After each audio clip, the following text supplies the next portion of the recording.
Well, more pictures, Rupert, here in the smoking room at Ickworth, including some rather unusual ones. Well, absolutely. Just over here is a very early Titian of an unknown man, a very beautiful picture. And over here there's a Hogarth, very large and very important picture. But these pictures really show you what he was trying to do, the fourth Earl, make a temple of art here in Suffolk.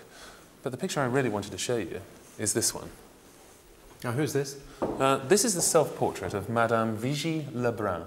She is the painter of the portrait of the fourth Earl that we saw earlier. Ah. You can tell it's a self-portrait. You can always tell self-portraits. There's something about them. Even if you don't know anything about the picture at all, you can still tell it. And it's something about the way that the person is staring out of the picture in a kind of self-regarding, self-conscious way. They're very aware of their own look, and much more so than they would be if they were painting somebody else. She's put herself very close to the picture plane, which means that she's far forward to us, and that engages you immediately. It's almost as if she's in the room with you. And she, I think, is the reason for the smile on the Earl's face. She's certainly a very attractive woman. Well, I think she's gorgeous, I must say. She was 35 when she painted this picture, so she's flattered herself somewhat, but I think the charm you can see would still have been there. When the French Revolution came, she found herself in a very difficult position because she had been a court painter. She had painted Marie Antoinette 30 times, for goodness sake. She thereafter, for 12 years, lived a life of exile, touring Europe, going anywhere that her paintings and herself would be welcome, painting the big players of the Ancien Regime, the great aristocrats, the courts of Europe. This is indeed how she met the fourth Earl. How does this picture of her end up at Ickworth?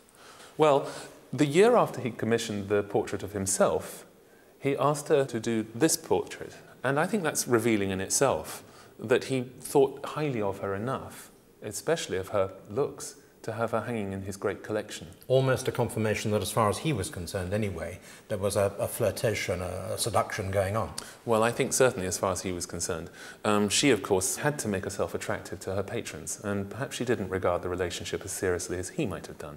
Now, why is she so little known? I think that might be partly that in England we're very fond of our own artists, particularly 18th century artists and early 19th, and that we tend to eclipse this kind of painter from our thinking. As a woman, she might have suffered in previous years, and I think that if that's the case, she needs reinstating now. She's a wonderful painter.